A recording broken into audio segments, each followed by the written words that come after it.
Cette semaine à l'émission, pour conclure la saison, on vous propose un entretien spécial avec l'entrepreneur français Romain Laveau.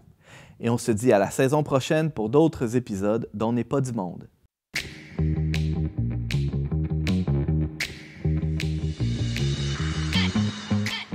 Bonjour à tous et bienvenue aux Grands Entretiens du Verbe. Ici Antoine Malenfant, votre animateur pour cette émission spéciale où il sera question d'entrepreneuriat responsable. Et pour la prochaine heure, j'aurai le plaisir de m'entretenir avec Romain Laveau. Bonjour et bienvenue au Verbe. Bonjour Antoine, merci.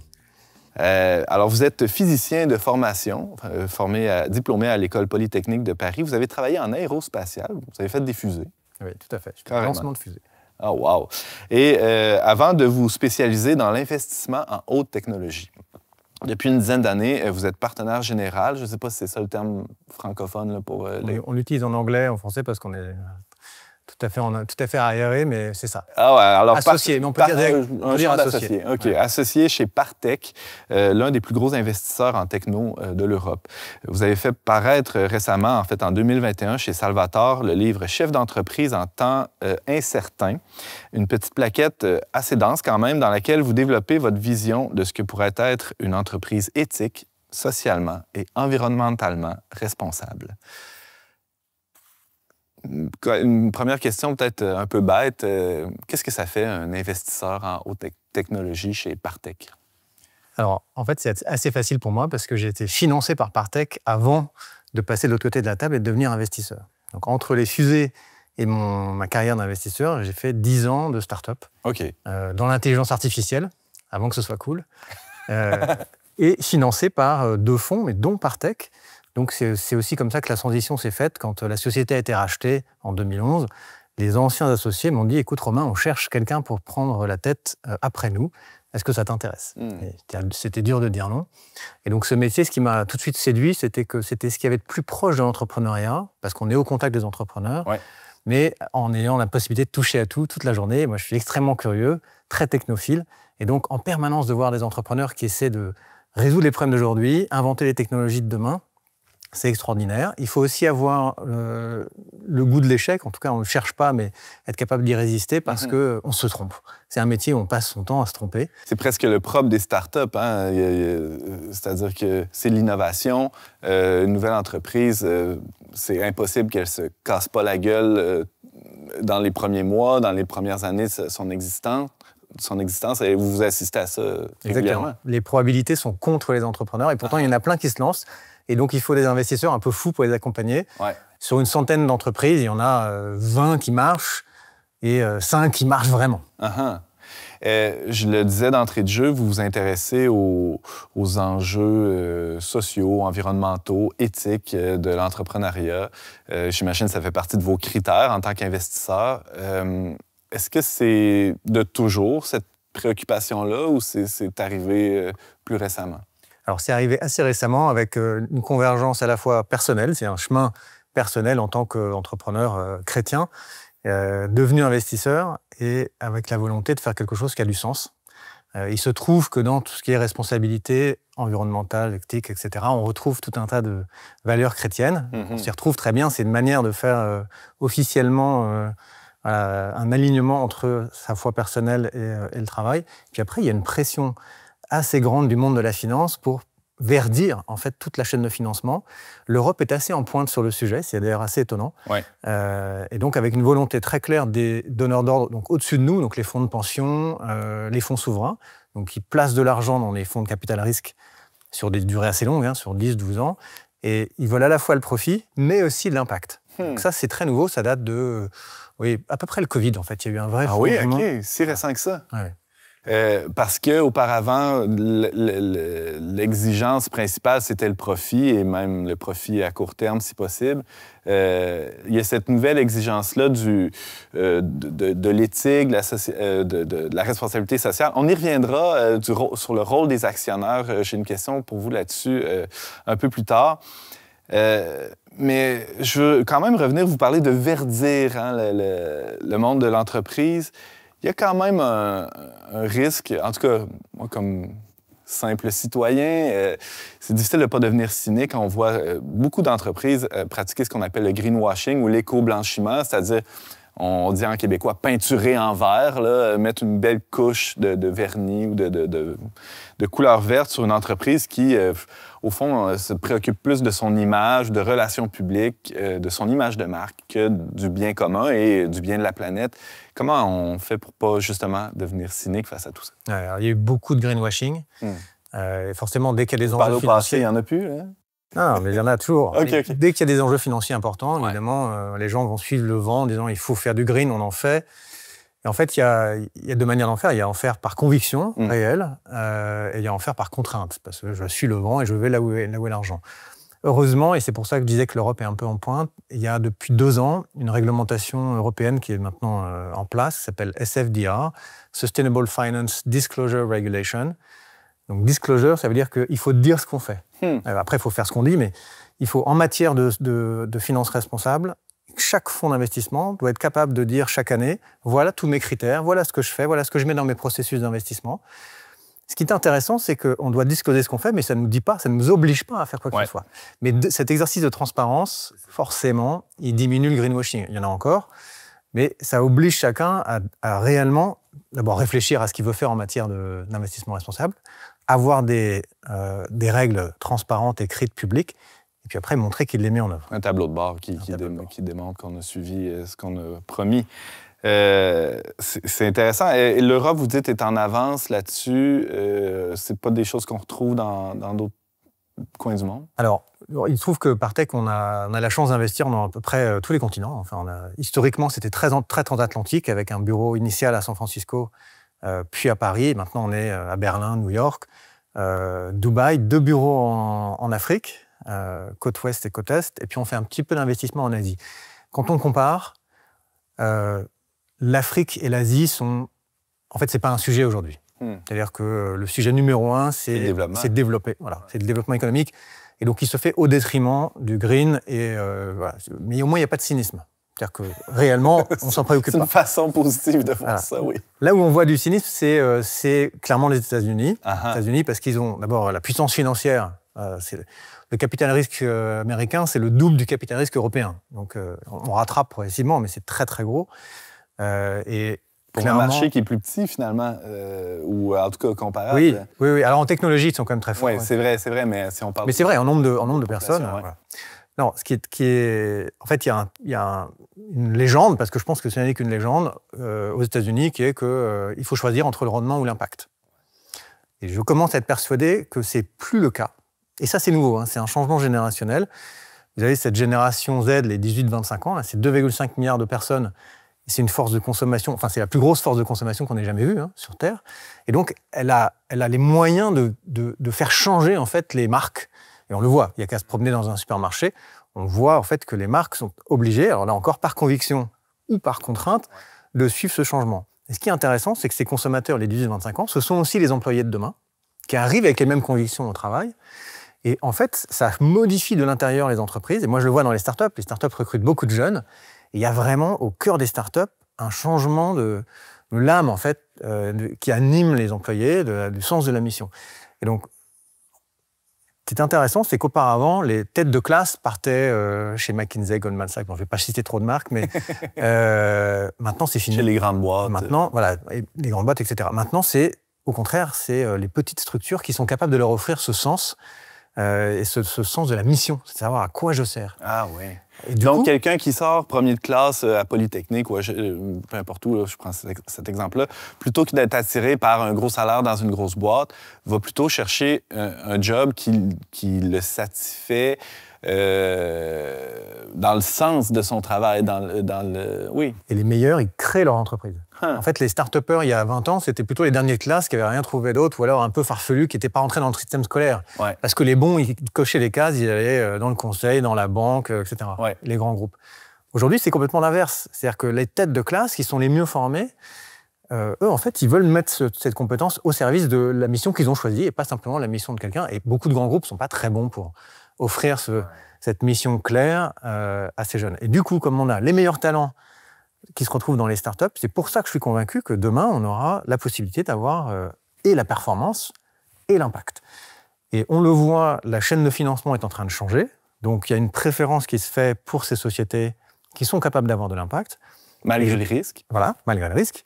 Et je pense que demain, il y aura une préférence des marchés. Quand 2 sociétés iront en bourse à métrique financier équivalent, mais une sera beaucoup plus vertueuse du sens de l'émission, je pense que c'est celle-là qui aura une performance extraordinaire en bourse. Donc, c'est à 10 ans qu'on verra, on pourra juger. Mais je pense qu'il y a cet espoir-là. Voilà. Et vous communiquez bien, en tout cas. Romain Lavaux, vous parlez des nouveaux employés qui entrent dans les compagnies, qui viennent un peu bousculer les vieilles mentalités et qui obligent les chefs d'entreprise à se poser des questions sérieuses sur la mission. C'est quoi le rôle d'un chef d'entreprise par rapport à tous ces enjeux-là de responsabilité sociale, environnementale? C'est vrai que c'est bien d'avoir des employés motivés à cet égard-là, mais le rôle du chef, c'est quoi? En fait, pour moi, c'est un rôle un peu double. Le premier, c'est qu'il est au service d'une mission. Alors, ça peut être la mission qu'il a décidé lui-même d'entreprendre. Ça, c'est les start-upers, etc. Ça peut être un chef d'entreprise qui rejoint une entreprise. À ce moment-là, c'est lui qui est le gardien de cette mission, le gardien de la raison d'être de l'entreprise. Ce qui veut dire que l'entreprise a fait l'effort de comprendre, de synthétiser, de verbaliser quelle est sa raison d'être, de manière sincère, pas juste de manière greenwashed. Donc ça, c'est la première. La deuxième, au service de sa mission, au service des personnes qui lui sont confiées, les employés. C'est intéressant de le voir comme ça. Ouais. C'est un peu une vision chrétienne, je sais, mais c'est pas... Voilà, quand on se retrouve dans un entretien d'embauche, c'est pas un hasard si on a rencontré cette personne. Il y a des trajectoires, des signes, et je trouve que la vie du chef d'entreprise, alors si on est attentif aux signes, elle en est remplie en permanence. Et donc ces gens qui nous sont confiés, c'est une charge, c'est comment est-ce que je développe ces personnes, comment j'en prends soin. Si on pousse le curseur, c'est comment je les aime finalement. C'est ambitieux de dire qu'un chef d'entreprise doit aimer les gens qui lui sont confiés, ses employés, mais c'est le cas. C'est vraiment ça qui donne un sens complètement différent. Et c'est pas... Vous parlez avec ce langage-là quand vous rencontrez des CEO ou des PDG de start-up? Alors, si je sais qu'ils sont chrétiens, on peut. OK. Sinon, c'est difficile aujourd'hui d'avoir ce genre de discours de manière publique. Donc, heureusement que vous existez, ouvert média, parce qu'on peut enfin s'exprimer. C'est bon, lâchez-vous. Non, c'est sûr que c'est plus une société d'ailleurs est nationale, on le voit dans les entreprises publiques, c'est impossible d'avoir ce genre de discours. Voilà. Non, en revanche, ce qui est intéressant, c'est qu'on n'est plus focalisé sur le profit. Et surtout pas le court terme. En fait, je parlais du Covid tout à l'heure. Le Covid a changé complètement la donne. On s'est rendu compte que, d'abord, dans les hiérarchies des personnes, il y avait des gens qui étaient essentiels, qu'on ne voyait pas. C'est tous les gens qui étaient dans les entrepôts, qui faisaient des livraisons, qui faisaient le nettoyage, le ramassage des ordures. En fait, pendant qu'on était chez nous, il fallait faire tourner la planète. Et c'est ces gens-là qui font tourner la planète. Donc on a commencé à complètement... Pendant que nous, on sauvait le monde en regardant Netflix, ces gens-là sauvaient le monde en travaillant très fort. Voilà. Et en fait, qui était un peu... il y a eu un peu 2 catégories d'employés. Il y avait ceux qui pouvaient continuer à travailler sur Zoom et il y a ceux qui ne pouvaient pas. Mais en fait, c'est ceux qui ne pouvaient pas travailler sur Zoom qui étaient justement essentiels. C'est les infirmières, c'est les policiers, c'est les pompiers, etc. Donc, donc ça, c'est la première chose. La deuxième, c'est que on a réalisé finalement la finitude de l'homme. Alors, on était dans un modèle capitaliste où, normalement, une action peut aller jusqu'à l'infini, il n'y a pas de problème. Croissance. Sauf qu'à un moment donné, il faut bien que les ressources viennent de quelque part. Et ces ressources, qu'elles soient humaines, qu'elles soient naturelles, elles ne sont pas infinies. Et donc, ce modèle capitaliste qui avait œuvré là pendant 30 ans, où on pensait qu'on pouvait avoir un modèle de croissance infinie, non, pas avec de ressources finies. D'où le fait de repenser complètement notre manière de croître, mais aussi de quoi on a besoin finalement pour mener une entreprise.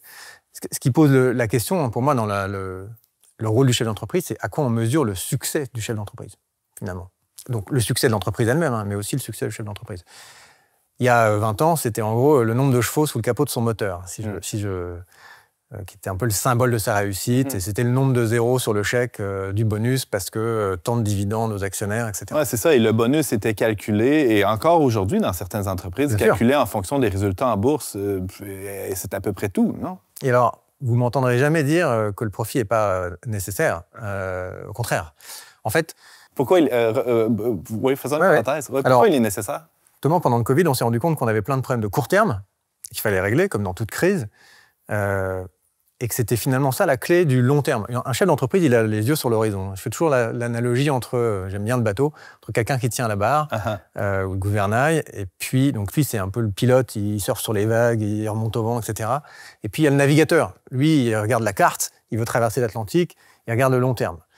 Et dans l'entreprise, il y a un peu cette tension entre, il faut, oui, le court terme, si on ne passe pas la bonne vague, il n'y aura pas de long terme. Hein. Ouais. Si on se plante l'étrave dans une vague et que le bateau coule, on verra pas l'autre. Et donc, on a plein de problèmes de court terme à résoudre, mais qui sont au service du long terme. Le profit, c'est ça. Le profit, c'est finalement relativement court terme. Hein. C'est d'année en année. Voilà, c'est l'argent dont dispose la société, un peu le fuel qu'elle met dans son moteur pour pouvoir continuer à avancer. Ça ne peut pas être l'horizon. Et ça ne peut pas être l'horizon.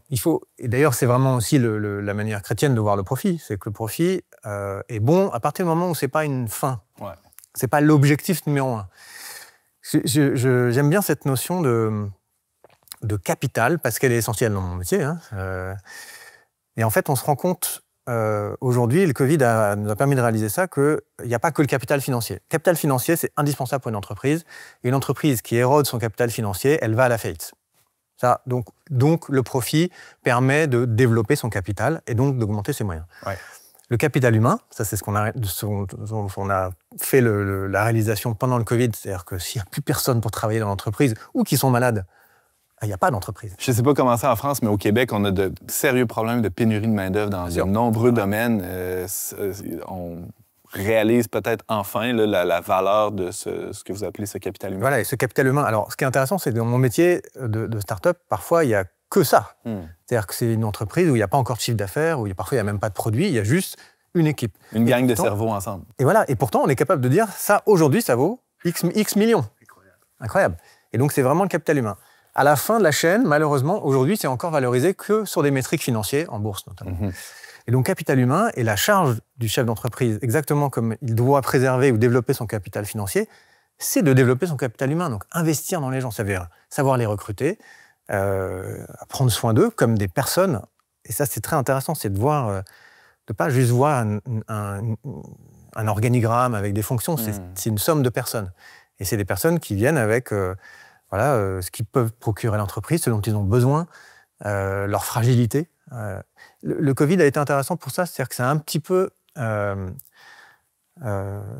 aminci la frontière qui peut exister entre le pro et le perso. Un chef d'entreprise pose très rarement de questions perso à ses employés. C'est leur vie personnelle, ça ne me regarde pas. S'ils m'en parlent, d'accord, mais... Et en fait, le fait qu'on ait tous eu des malades dans nos familles, etc., enfin, on était tous impactés par le Covid d'une manière ou d'une autre. Et par Zoom, on se retrouvait dans le salon les uns des autres. Exactement, on se retrouvait. Mais c'est très important. C'est-à-dire que le fait qu'on soit chez soi, on voyait l'environnement, ça a engagé la conversation. Et de ça, c'est tissé des liens beaucoup plus personnels. Moi, c'est l'observation que j'en fais. Ah oui. Et donc ça aussi, ça compte. Ça fait partie des entrées dans ce capital humain. Et donc, se dire comment, ça doit être l'obsession du chef d'entreprise, c'est comment je préserve et développe ce capital humain qui m'est confié. Exactement comme un chef d'entreprise, on lui confie un capital financier.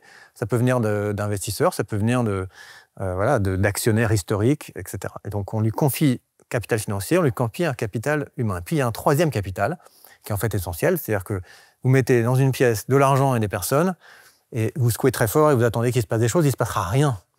Parce qu'on a besoin en fait de ressources, on a besoin de choses physiques, même le digital en fait, c'est très physique, d'énergie, et tout ça, c'est ce que j'appelle le capital naturel, qui est vraiment le troisième capital qui est essentiel.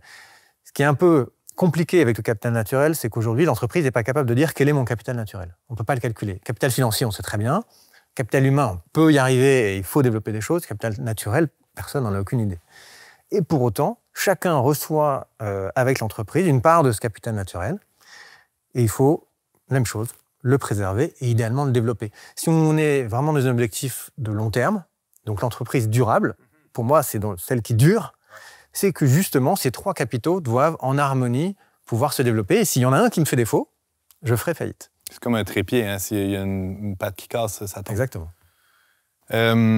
C'est passionnant, tout ça. J'ai plein de questions qui fusent. Il y a eu toute, en fait, la gestion des ressources humaines. Là, on peut appeler ça de toutes sortes de manières, mais il y a eu tout un mouvement historique à partir du taylorisme où on essayait d'être gagnant en productivité par toutes sortes de moyens et toute la mode dans les années 70, 80 de gérer la ressource humaine presque d'une manière machiavélique, hein, on peut dire. Est-ce qu'il y a encore de ça dans les compagnies que vous fréquentez, que vous voyez, ou justement il y a un changement vers une perception de la personne en tant que personne et non comme un moyen d'une productivité accrue? Alors la technologie rebat un peu les cartes de ça, puisque grâce à la technologie, on gagne en productivité. On va en gagner encore plus grâce à l'intelligence artificielle. Là, on n'est encore qu'au début. Et finalement, la technologie repose la question de quelle est la place de l'homme dans l'entreprise. C'est-à-dire, qu'est-ce que je confie à la technologie, au robot, et qu'est-ce qui est vraiment du ressort de l'homme. Et donc, c'est intéressant parce que ça permet cette réflexion de dire où est-ce que l'homme est essentiel et où est-ce que l'homme, aujourd'hui, est bien meilleur que la machine. Et puis, à la fois, qu'est-ce que je fais du temps que je gagne? Parce que là aussi, il y a une opportunité extraordinaire. Avec l'IA, on pense qu'on va gagner rapidement, au moins une journée par semaine. On parle de 2-3 ans. La semaine de 4 jours, c'est déjà évoqué dans pas mal de conseils d'administration. Donc, qu'est-ce que les gens vont faire de cette journée? On a déjà un aperçu de la réponse à votre question. Romain Lavaux, en regardant... moi, j'ai connu l'arrivée d'Internet dans la fin des années 90, les réseaux sociaux une dizaine d'années plus tard, et je constate que, je travaille beaucoup moins d'heures par semaine que mon père, et lui, la même chose par rapport au sien. Et pourtant, on court après notre queue journée longue. On n'a pas gagné tant que ça. Je sais pas, c'est quoi le constat? Non, mais on l'a vu pendant le Covid. On a arrêté de voyager. Enfin, on n'avait pas besoin ni de voyager, ni de voyage d'affaires, ni même d'aller au travail le matin en métro ou en voiture. Pour autant, les journées étaient aussi pleines qu'avant. En fait, le vide est instantanément comblé par la technologie elle-même, qui fait que la technologie, justement, en tant qu'investisseur dans la technologie, le caractère responsable de l'investissement dans la technologie est intéressant parce que Zoom, ça a sauvé le monde, hein, mais un excès de Zoom est totalement toxique. Et en fait, toute technologie est à peu près comme ça. C'est-à-dire que si on la consomme à petite dose et qu'on en prend finalement les avantages immédiats pour l'homme, c'est parfait. L'excès nous perd. Je prends un exemple qui est assez fascinant. Si vous prenez juste TikTok, et on pourrait prendre tous les autres réseaux sociaux. TikTok, c'est 1 milliard d'utilisateurs par jour. C'est quand même beaucoup. Hein. Et donc, 1 milliard d'utilisateurs par jour qui passent en moyenne 60 minutes. Donc, il y a 1 milliard d'heures passées par l'humanité tous les jours à regarder des vidéos de chats, si je fais court. Pour donner un peu une comparaison de 1 milliard d'heures, hein, pour voir ce que c'est, la construction de Notre-Dame de Paris, pas celle-là maintenant, mais à l'origine, c'est 180 millions d'heures à peu près. Donc en fait, l'humanité consomme à peu près 5 fois la capacité à construire une cathédrale tous les jours à ne rien faire. Mais Quel progrès incroyable. Quel progrès, voilà. Bon, en plus, TikTok, c'est intéressant de voir que TikTok est chinois, et puis comme par hasard, c'est interdit en Chine. Donc, il y a une stratégie aussi qui est à l'œuvre. Mais c'est vrai que c'est le problème des réseaux sociaux, c'est qu'on s'y perd, et tout ce temps pourrait être passé à des choses, en fait, qui auraient beaucoup plus de sens. Parce que justement, on a une génération qui veut du sens. Au contraire, passons ce temps à des choses qui sont vraiment utiles. Chacun a la possibilité de choisir ce qui compte vraiment pour lui. Mais de se dire, cette heure que je vais passer sur TikTok, et sans compter Facebook, Instagram, tous les autres, hein, je pourrais la passer à quelque chose qui est vraiment utile pour l'humanité. Si 1 milliard de personnes font ça, c'est la révolution. C'est incroyable. Ben oui. Romain Lavaux, dans le livre que vous co-signez, Le chef d'entreprise en temps incertain, je voyais une sorte d'exhortation, une invitation du pape François aux chefs d'entreprise à un mode de vie plus simple. Et c'est intéressant la justification qu'il donne à cette invitation-là. Il dit que cet appel, que la sobriété aiderait les chefs d'entreprise à être plus libres dans leurs décisions. J'ai ma petite idée, mais j'aimerais quand même vous entendre sur qu'est-ce que ça signifie, selon vous, cet appel-là? Ouais, alors c'est un appel régulier du pape François. Hein, en fait, la plupart de ces encycliques... Il ne dit pas juste ça aux chefs d'entreprise, hein, il dit ça à tout le monde. Voilà, pas uniquement chef d'entreprise, mais c'est vrai qu'on est interpellé en tant que chef d'entreprise. Dans le cadre de cette fondation Centesimus Annus, avec laquelle j'ai écrit le livre, il parle directement des chefs d'entreprise, parce que on rapporte au Vatican. Et donc, En fait, la sobriété, il y a plusieurs axes. Il y a le fait que, d'ailleurs, c'est un principe assez connu en intelligence artificielle, qui est que la solution la plus simple est en général la plus vraie. En fait, il y a beaucoup, voire une infinité de réponses à un problème, y compris des réponses très, très, très compliquées. En revanche, la plus vraie, celle qui sera la plus efficace, est en général la plus simple. Donc, il y a une beauté presque mathématique dans la simplicité, dans la recherche de la simplicité. Donc ça, c'est déjà un premier axe de réponse. Sur la sobriété, moi, j'aime bien ce terme qui est de dire que c'est plutôt recherchons en fait le bonheur dans la sobriété. Et donc, j'aime parler de sobre-ébriété. Et voilà, et on peut être ivre d'une forme de sobriété et qu'on peut rechercher. Et ce qui est intéressant, c'est que la sobriété va dans le sens du profit. Ah oui? C'est cela aussi qu'on tient. Je cherche toujours moi, des axes quand je m'adresse à l'échelle d'entreprise pour relier ça à des choses qui se connaissent. Et la sobriété, ça peut... On dit c'est pas pour moi, etc. Mais quand on leur montre que la sobriété, à la fin, c'est source d'économie, là, c'est intéressant parce qu'on consomme moins d'énergie, on consomme moins de matériaux, etc. Et donc, faire mieux ou plus avec moins, en fait, c'est finalement la force des startups. Si vous réfléchissez à ce que c'est qu'une startup, c'est une toute petite équipe avec pas beaucoup de moyens. Qui bricole. Ouais. Et qui doit affronter le monde, résoudre un problème 10 fois plus grand qu'elle, avec des concurrents 10 fois mieux financés, et pourtant, elle y arrive. Mais elle y arrive justement au prix de cette sobriété, qui est un exercice de tous les jours. Parce que le PDG n'est pas dans des dîners champagne tous les jours, parce que c'est ça, parce que toute l'énergie... Il n'a pas le temps. C'est ça. Mais sinon, c'est aussi le fait que ses moyens étant limités, finalement, quand le pape nous appelle à la sobriété, c'est beaucoup dans un exercice d'écologie intégrale. C'est de dire, de toute façon, les ressources étant finies, on en est les gardiens, et donc on ne peut pas faire avec plus. Donc, on n'a pas le choix de faire, il a raison de le répéter, on n'a pas le choix que de faire avec les ressources qui nous sont données. Mais ce qui est exactement le propre de l'entreprise. En fait, si en fin de mois, il n'y a plus d'argent sur le compte, il n'y a pas l'argent qui tombe miraculeusement du ciel. Pendant le Covid, ça a été ça. Mais quand ça s'est arrêté... Avec les conséquences qu'on va payer pendant... Oui, exactement. Et puis quand ça s'est arrêté, les gens se sont rendus compte que, en fait, non, l'argent gratuit qui tombe du ciel, les taux négatifs, tout ça, c'est une illusion. Et donc, on est obligé de faire de la sobriété une stratégie.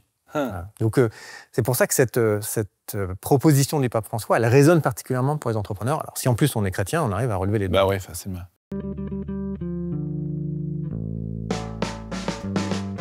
On n'est pas du monde est une émission produite par l'équipe du magazine Le Verbe. Pour vous abonner gratuitement et recevoir 8 numéros par année, visitez leverbe.com/abonnement. Vous parlez du pape François qui rappelle qu'on vit dans un monde fini, limité. Dans l'encyclique Laudato Si, le pape parle aussi à un certain moment d'une certaine décroissance. Je vois que vous êtes critique envers l'écologie décliniste. Peut-être qu'il y aurait une nuance à faire entre les deux. Et lui-même, le pape François reprenait des mots de Benoît XVI qui invitait lui aussi à une sobriété énergétique dans certains secteurs. C'est pas la même chose, hein, ce que vous entendez comme écologie décliniste et une écologie intégrale qui intégrerait une certaine décroissance. En fait, on pourrait effectivement résoudre le problème en disant on a un peu trop de personnes sur la planète, n'ayons plus d'enfants. Donc voilà, consommer moins, oui, mais pour moins de personnes. Je pense qu'il y a une solution qui est différente, qui est de dire, au contraire, consommons mieux, optimisons. Moi, mon intérêt dans la technologie, c'est que la technologie est justement source d'efficacité. Il y a énormément d'inefficacité autour de nous dans tous les domaines. Ouais. L'énergie en particulier. L'énergie est un domaine, on le sait, les réseaux sont extrêmement compliqués. Et plus un réseau est compliqué, plus c'est difficile de maîtriser, de l'optimiser, et en particulier en temps réel. C'est pareil pour l'eau, c'est pareil pour énormément de réseaux. Et en fait, tous les domaines. Voilà un exemple où l'intelligence artificielle va être source d'économie considérable. Ah oui? Voilà. Et donc, je préfère... Ma théorie, c'est qu'on peut résoudre une grosse partie de notre crise du climat actuellement.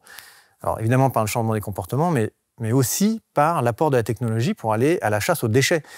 Est-ce que cette électricité magique où on allume l'interrupteur, où on tourne le robinet, il y a l'eau qui coule, etc., on ne se rend pas compte, nous, en tant que consommateurs, de la complexité qu'il y a derrière mais également des déchets. L'eau, il y a à peu près 10% de l'eau qui est perdue entre la captation et ce qui est consommé par les robinets. Il y a 10% qui manquent. Par des fuites dans le réseau, par exemple. Voilà, des choses comme ça. Mais l'électricité, c'est un peu pareil, c'est-à-dire que le nombre de choses qui restent allumées, le chauffage qu'on oublie d'éteindre, c'est des petites choses. Ouais. Quand ça s'additionne comme ça à l'échelle de milliards de personnes, c'est colossal. Et après, il y a la technologie elle-même comme consommatrice. Hein, c'est à peu près 10% de la consommation énergétique du monde, c'est le digital. Avec l'intelligence artificielle, ça ne va pas s'arranger. Bah ouais. Donc là aussi, on est appelé à un exercice de sobriété. On commence dans le domaine de l'IA à parler justement de plus petits réseaux, que le GPT 3, 4, bientôt 5. En fait, c'est la course à des réseaux monstrueux. Ça tire ces monstres-là, non? Ça continue. Alors évidemment, on a de la performance, mais au prix d'une consommation colossale. Il faut voir que le cerveau humain, c'est 20 watts, hein, c'est même pas une ampoule. donc il y a ici des trésors à aller chercher pour faire mieux. Pour moi, la nature est une source extraordinaire d'inspiration. Je crois beaucoup au biomimétisme en matière d'ingénierie. Pourquoi aller rechercher à la main des nouvelles solutions quand la création a elle-même réussi à trouver des chemins beaucoup plus sobres. Donc on peut s'en inspirer. Romain Lavaux, on l'avait brièvement évoqué là, un peu plus tôt. Les actionnaires ont quand même un rôle... j'allais dire fondamental, je pense que c'est le terme. Dans ce virage-là, vous parlez même de conversion écologique dans ce livre-là. Un actionnaire, j'avais l'impression que par définition, c'était quelqu'un ou une entité quelconque qui recherche d'abord et avant tout et presque exclusivement du profit et un profit maximisé dans un temps court, si possible, qui est à faire toutes sortes de manipulations pour obtenir ce gain-là, acheter rapidement, revendre rapidement. Vous proposez complètement autre chose, hein, de s'inscrire dans un temps long. On fait comment pour convaincre quelqu'un qui a mis des sous pour sa retraite, qui veut avoir une belle retraite, finalement, peut-être que tu vas avoir moins de rendement pour sauver la rainette rayée de Saint-Clinclin. Vous voyez l'enjeu? Oui, complètement. Dans la finance, il y a quand même tout un éventail entre les entreprises cotées, où là, effectivement... il y a du trading et quelque part, c'est totalement impersonnel. Tellement d'intermédiaires aussi. Oui, et puis les actions, c'est une ligne sur un tableau, on ne sait pas trop ce qu'il y a derrière. Et puis, il y a jusqu'à l'entreprise familiale, où là, il y a des actionnaires de long terme, par définition. Il y a le domaine des fonds d'investissement, où on est sur du moyen terme, on est quand même sur des durées de 8-10 ans. Dès qu'on s'inscrit dans la durée, donc ça exclut le trading en bourse. On fera une émission sur la bourse une autre fois. Voilà. Alors vous êtes plutôt dans... Nous, on est c'est vraiment les entreprises non cotées, donc privées, et on est par nature dans une démarche de long terme, parce que les startups, quand on investit au début, il n'y a rien. Donc de toute façon, il faut attendre. Et ça, l'expérience prouve que 9 femmes ne font pas un enfant en un mois. Et donc c'est pas parce qu'on met plus de moyens que pour autant on va raccourcir les délais. Donc il y a une inertie naturelle. Créer un produit, trouver son marché, se tromper, corriger, etc. Donc, c'est forcément du long terme. Donc, on revient à l'équation que je mentionnais avec ces 3 formes de capital, qui sont... ce capital, à chaque fois, est essentiel pour se projeter dans la durée. Donc, si on dit « je veux du profit, mais je m'en fiche des personnes », ça marche à court terme. Mais ça ne peut pas marcher dans une entreprise privée où, encore une fois, l'entreprise n'est pas vendable avant un certain temps. Donc, quelqu'un qui veut faire un aller-retour, il peut pas. Il peut investir, mais s'il veut vendre au bout de 2 ans, 3 ans, il peut pas, il n'y a rien encore. L'entreprise, elle doit prendre du temps de se développer. Et donc quand on est dans cet investissement de long terme, par nature, on accepte cette forme de compromis, de dire... mais c'est un peu comme une course d'endurance. Une course d'endurance, oui, on peut pas sprinter, mais parce qu'on sait qu'on a un objectif sur le long terme et qu'il faut ménager la monture. Et c'est pareil, l'entreprise peut pas... à court terme, on peut tout maximiser le profit, etc. Mais c'est contre-productif à long terme. Donc, quelque part... Ça se fait toujours au détriment soit des employés, soit des ressources. Soit Forcément. Et une autre expression que j'utilise de temps en temps pour cette image de capital, c'est les 3 P. Donc, c'est les personnes, la planète et le profit. Et là encore, les 3 sont nécessaires, ces 3 P. Et quand je discute avec des entrepreneurs, en fait, ils se rendent compte qu'ils ont déjà une manière responsable de gérer l'entreprise parce qu'ils savent que les trois sont essentiels pour eux. Donc, oui, on peut concilier en matière de finance l'irréconciliable, c'est-à-dire l'objectif de profit et le reste. Et forcément, c'est les vases communicants entre ces trois formes de capitaux. Pour développer mon capital humain, ça coûte. Donc, j'aurai un peu moins de profit. Pour développer mon capital naturel, ça coûte. Donc, j'ai un peu moins de profit. Donc, à partir du moment où j'ai compris que j'ai besoin de mes trois pieds et qu'il faut que les trois grandissent à peu près en même temps pour que l'entreprise s'élève, je suis obligé de faire cet investissement. Donc, c'est vraiment la différence entre la finance court-termiste. 80% des volumes en bourse, c'est du micro-trading, c'est en dessous de la milliseconde. Ça, c'est 80% des volumes. Donc là, on est dans une logique informatique qui n'a rien à voir avec une démarche d'investissement au sens développement des entreprises. Qui est déshumanisé. Et complètement. Voilà. Mais voilà, ça peut prendre n'importe quel... ça peut être sur les matières premières, les taux de change. Voilà, donc, et puis, il y a l'investissement, le développement, est vraiment qui est au sens du temps long. Donc, vous faites le pari qu'il n'y a pas nécessairement besoin de faire une espèce d'éducation aux actionnaires. La nature même du type d'investissement suffit à convaincre l'investisseur qu'il y a une rentabilité dans la patience. Est-ce que j'ai bien compris ce que... Le chef d'entreprise a un rôle énorme là-dedans. Communicateur, finalement. Exactement. Personne n'a jamais forcé un actionnaire à investir dans aucune entreprise. Donc, s'il le fait, c'est qu'à un moment donné, il est convaincu par quelque chose. Et là encore, la capacité de l'entrepreneur à en fait raconter son histoire, sa mission, sa vocation, sont essentielles. Donc moi, c'est aussi quelque chose que je veux détecter chez les jeunes entrepreneurs, c'est au-delà du projet, le produit, la pertinence, le marché, tout ça, c'est en fait la capacité à dire des histoires. Et c'est essentiel parce que c'est ça qui fera demain rêver les employés qui quitteront des jobs pour les rejoindre, mais qui va convaincre des actionnaires de dire « OK, il y a quelque chose de plus grand ». Et puis, encore une fois, si on fait le pari comme moi qu'à terme, l'impact paye, et l'impact, c'est aussi développer, préserver l'humain, etc. Et donc, toutes ces dimensions. C'est d'ailleurs, ça rejoint vraiment l'idée de l'écologie intégrale, où il faut faire attention à toutes les composantes, alors non pas de la création dans le cadre de l'économie intégrale, mais de l'entreprise, et que tout ça est nécessaire, en fait, pour grandir et se développer. Et toutes les composantes de la compagnie ou de l'entreprise, c'est souvent perçu comme étant les composantes internes, les employés, les capitaux dont vous parlez. Mais il y a un élément qui est souvent dans l'angle mort, hein, vous le dites très bien dans ce livre-là, Chef d'entreprise en temps incertain.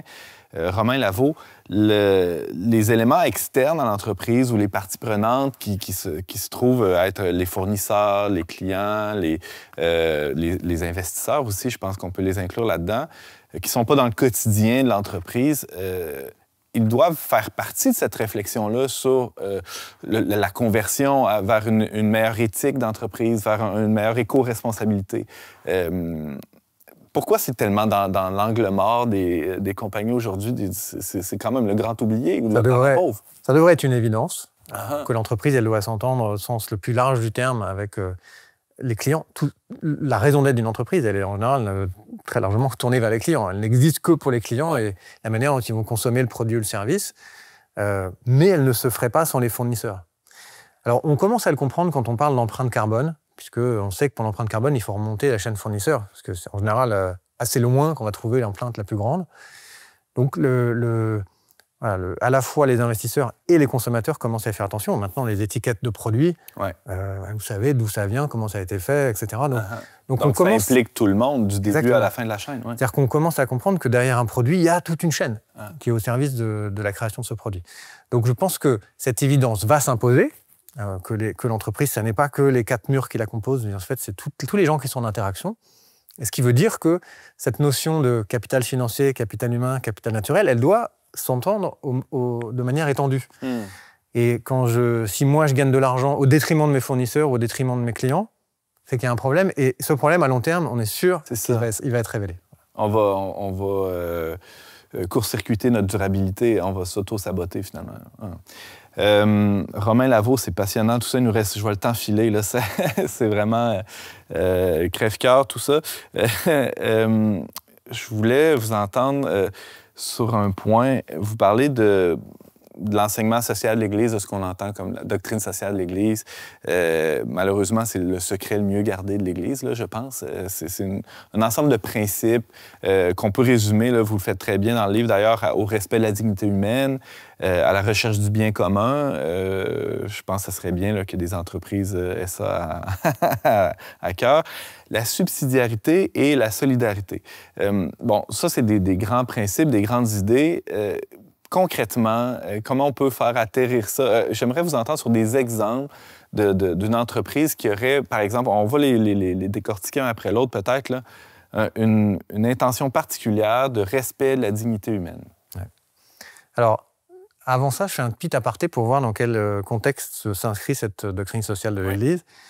C'est apparu en 1891 dans une encyclique qui s'appelait Rerum Novarum, les choses nouvelles.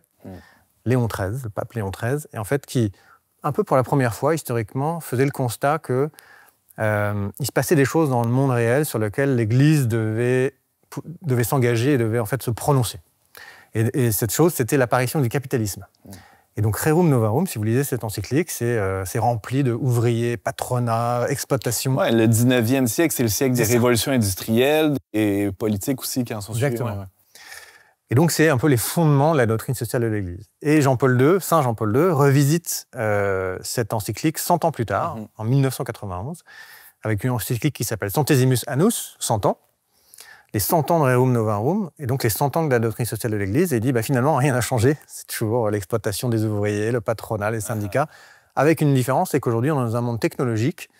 91, c'était le début. Et donc, avec un problème nouveau, ça va plus vite, et un monde un peu exponentiel. Et finalement, moi, la manière dont je lis la doctrine sociale, ça n'est ni plus ni moins que la traduction en termes qu'on peut comprendre et appliquer de l'unique commandement du Christ, aimez-vous les uns les autres comme je vous ai aimés. Et c'est ça, en fait. D'ailleurs, ce qui est marrant, parce que quand on dit aimez-vous les uns les autres, c'est pas le premier truc qui nous vient à l'esprit quand on parle d'entreprise. Et pourtant, c'est à ça qu'on est appelé en tant que chef d'entreprise chrétien, parce qu'il n'y a pas de raison, on est la même personne le dimanche et du lundi au vendredi. Donc comment est-ce que, dans ma vie professionnelle de chef d'entreprise, je peux appliquer ce principe? Et c'est comme ça qu'il se décline. C'est pour ça qu'on retrouve la dignité humaine en un, parce que c'est la base de l'amour. Respecter la personne, la développer, etc.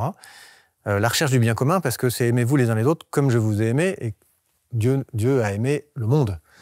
C'est pas juste les hommes, c'est vraiment, d'où d'ailleurs l'écologie intégrale, où on est appelé à aimer le monde dans son entier, dans son ensemble, d'où cette notion de bien commun, et dans laquelle l'entreprise a un rôle essentiel quand on regarde l'activité humaine et le temps qu'on passe dans l'entreprise. C'est-à-dire que, par exemple, une entreprise qui aurait ce souci-là de recherche du bien commun, elle aurait une réflexion profonde sur sa mission, sur sa contribution à la société dans laquelle elle s'inscrit.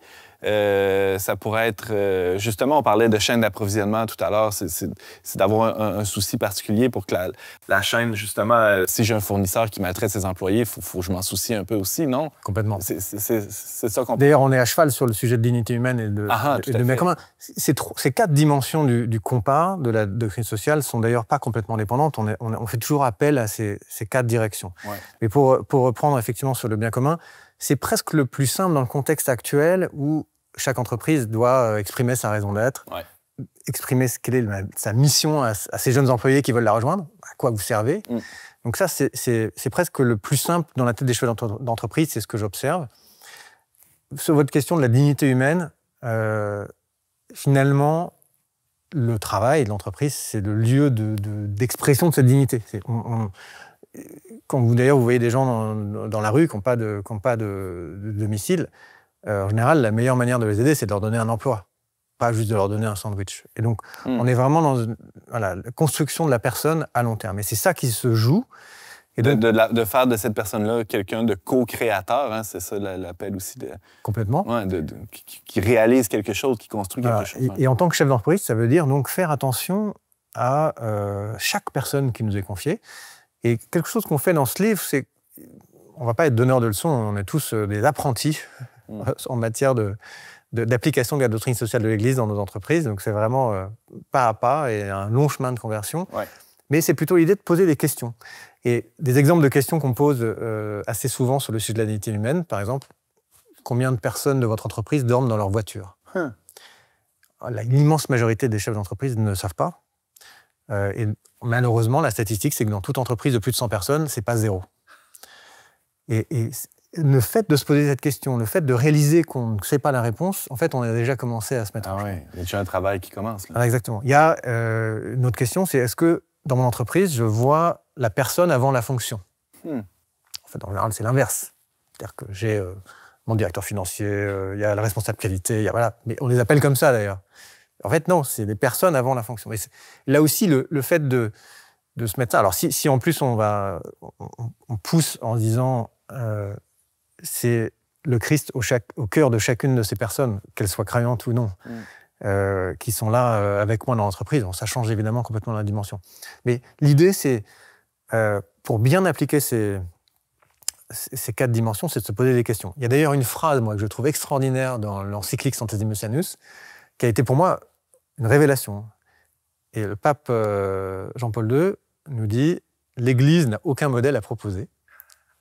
Rien que ça. Et après, il continue en disant « C'est dans le contexte de chacun, historique, politique, social, économique, que chacun pourra trouver en fait le chemin, les solutions aux problèmes qui sont les siens. » Donc quelque part, la doctrine sociale, elle nous est donnée. Et après, c'est à chacun de trouver son chemin. Il n'y a pas de réponse universelle. Il y a des grands principes. Ce que je dis, moi, aux entrepreneurs qui, justement, sont demandeurs de comment j'applique ça dans mon entreprise, c'est que je leur dis, il y a 3 étapes.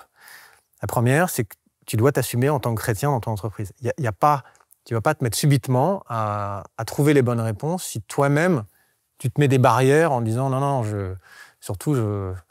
voilà. Et ça, vous l'avez fait? Alors, je l'ai fait un peu par la force des choses, parce que le fait de publier un livre avec mon nom, un livre éminemment catholique avec mon nom dessus, ça a tout changé. C'est vrai que je me souviens, le post LinkedIn que j'ai envoyé, j'avais le doigt en l'air pendant pas mal de temps avant de le poster, et de dire à toute ma communauté, voilà, ce livre sur lequel ça fait 2 ans qu'on travaille en groupe avec la Fondation Centesimus Annus, l'application de la doctrine sociale de l'Église pour l'exercice du chef d'entreprise, en particulier en tant que Christ. Ça a tout changé? Ça a changé quoi? En fait, j'appelle ça mon coming out catho. Mais oui, je me cachais pas, mais je me vantais pas non plus. Et quelque part, c'était d'ailleurs un motif de déchirement. J'avais un peu l'impression, fausse, mais de laisser Dieu à la porte du bureau le lundi matin quand j'arrivais. En fait, c'était juste que je réalisais pas que Dieu, il m'attend au bureau. En fait, c'est juste moi qui décidais de complètement l'ignorer. Et le fait de s'unifier, c'est vraiment cette première étape. C'est-à-dire que chaque chef d'entreprise est appelé, s'il est croyant, à vivre sa foi. C'est plus facile, paradoxalement, pour nos camarades musulmans, juifs, qui en fait sont assez entiers avec ça. Et nous, on se montre pas, on n'ose pas. Mais on vit dans une espèce de schizophrénie. Exactement. Et cette schizophrénie, elle nous empêche d'agir. Et donc, si on veut agir, si on est décidé à faire quelque chose dans son entreprise dans ce sens-là, la première étape, c'est de s'unifier. C'est ce chemin de conversion essentiel. La deuxième, c'est effectivement de s'éduquer, donc c'est de comprendre ce qu'il y a derrière ces différentes dimensions. C'est les grands principes, mais là, encore une fois, quand on regarde les principes, c'est que du bon sens. Mais c'est ça qui me fascine avec la doctrine sociale, c'est que si on dit doctrine sociale de l'Église, on perd 99% de l'audience. Ouais, les gens s'enfuient. Quand on parle de dignité humaine, on parle de solidarité, tout le monde est d'accord. C'est quand même génial. Et donc ça, c'est pour moi le cheval de Troie par lequel on peut passer pour évangéliser. Et moi, je suis entouré j'ai des associés musulmans, juifs, athées. C'est pareil dans nos employés, c'est pareil autour de moi. Et on ne sera peut-être pas d'accord sur la doctrine sociale de l'Église, mais on sera d'accord sur les valeurs qui la composent. Donc là, il y a vraiment quelque chose d'essentiel qui joue. Et puis la troisième étape essentielle, en fait, à trouver son propre chemin. Donc c'est répondre aux questions. Les questions, on y répond dans le silence. C'est une forme de discernement auquel on doit s'imposer dans l'entreprise. Et donc, en plus de l'écologie intégrale, il y a une écologie à laquelle on est appelé, qui est l'écologie de sa propre vie intérieure.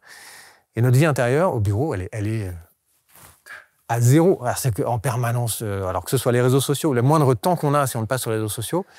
Et en fait, c'est cette somme de petites minutes qui vont nous permettre de nous retrouver, de retrouver ce contact avec Dieu. Il est là, il ne nous quitte pas. Et c'est des petites choses, c'est un petit Notre Père secret avant de démarrer une réunion. On n'est pas obligé de le faire de manière... debout sur la table. Debout sur la table. Il y a des entreprises où c'est pas possible, mais ça n'empêche pas de le faire soi-même. Personne ne le sait, mais ça change votre réunion.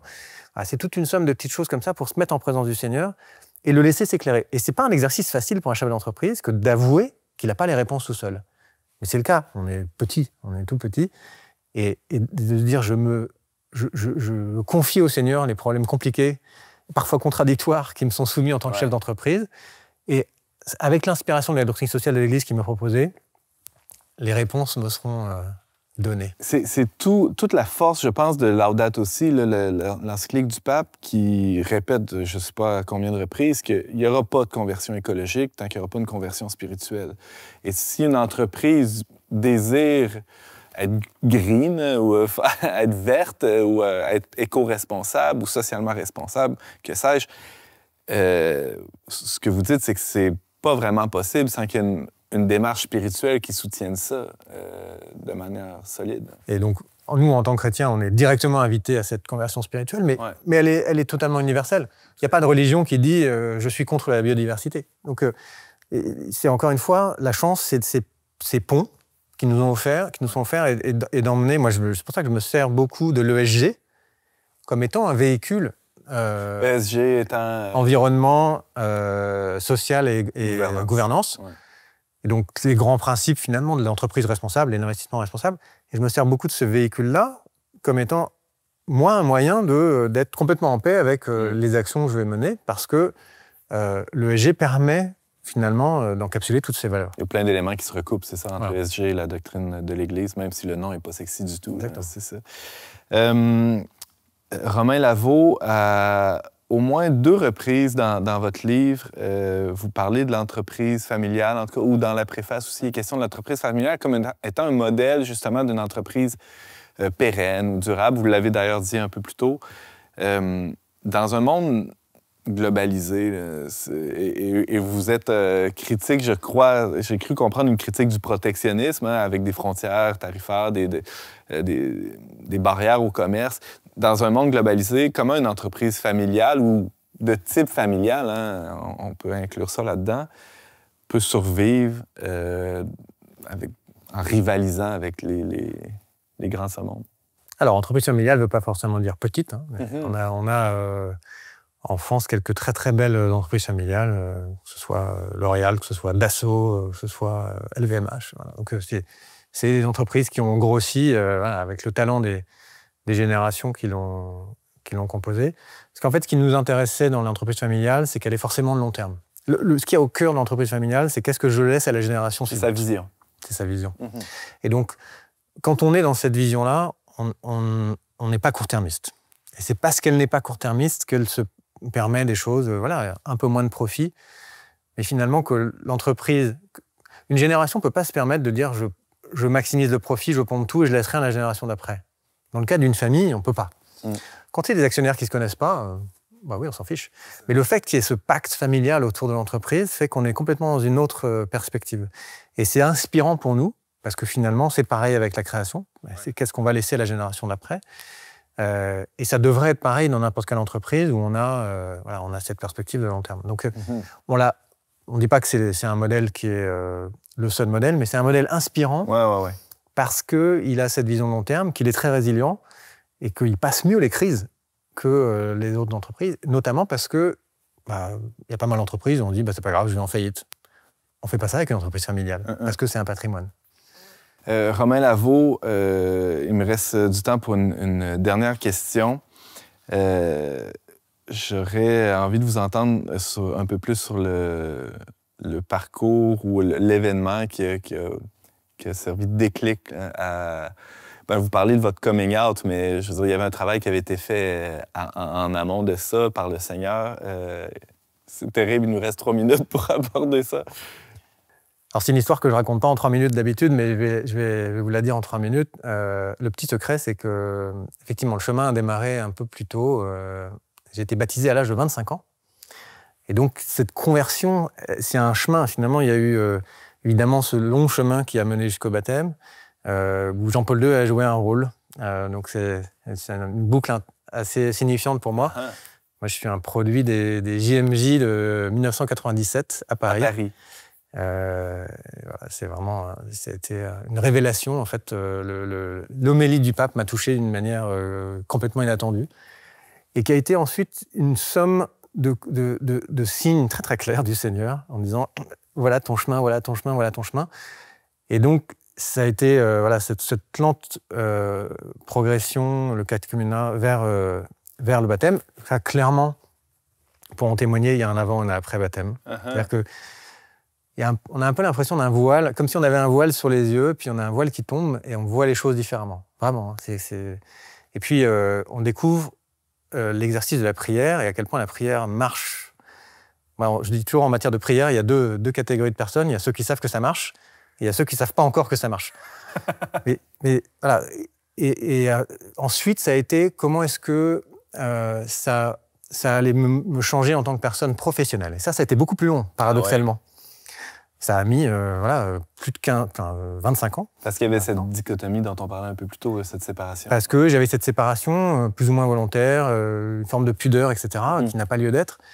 Et j'ai eu la chance de rentrer dans cette fondation Vaticane, où là j'ai rencontré des personnes extraordinaires dont j'ai pu apprendre. En fait, on apprend énormément les uns des autres. Ouais. Et je termine par quelque chose qui change profondément ma manière d'être au travail parce qu'elle me réconcilie et qu'elle utilise la technologie. C'est un groupe de prière qu'on a entre nous tous les mercredis soirs sur Zoom, 19h-20h, dans mon agenda, quoi qu'il arrive, que je sois à San Francisco, à Paris, etc. On sait qu'à ce moment-là, on se réunit entre pairs et on a un partage sur l'évangile du dimanche prochain et au milieu de notre semaine de travail. Et en fait, ça change tout. Et c'est des petites choses comme ça. Ouais. Et donc moi, je pense, à part mon baptême, qui est quand même un événement majeur, c'est vraiment une somme de petits signes, de petites rencontres, et où à chaque fois, je ressors avec à nouveau une mise en mouvement. J'ai la chance, dans le cadre de cette fondation, de pouvoir rencontrer le pape chaque année. C'est extraordinaire. C'est quelques minutes en sa présence, et où on se sent investi de cette mission de chrétien, et on a tous, à l'endroit où on a tous une mission. Et on n'est pas, j'en suis intimement persuadé, on n'est pas là par hasard. Chacun de nous, on a été mis là pour une raison donnée. Il faut qu'on la découvre. Et je cite assez souvent, et je vais terminer par ça, un écrivain, je vais dire nord-américain, Mark Twain, et qui dit il y a les 2 jours les plus importants de votre vie, c'est le jour où vous êtes né, et c'est le jour où vous découvrez pourquoi. Moi, ce jour-là, c'était le jour de mon baptême. Et c'est essentiel, en fait, pour chacun, pour trouver sa vraie vocation, et puis se mettre au travail tous les jours dans ce sens-là. Romain Lavaux, investisseur en haute technologie et communicateur passionné, clairement. Vous avez co-signé Chef d'entreprise en temps incertain. C'est publié chez Salvatore en 2021. C'était passionnant. Merci beaucoup. Merci Antoine. Merci beaucoup d'avoir été avec nous. Vous pouvez partager cette émission ou la réécouter autant que vous voulez sur notre chaîne YouTube. Visitez leverbe.com pour tous les détails. Et je vous dis à la prochaine.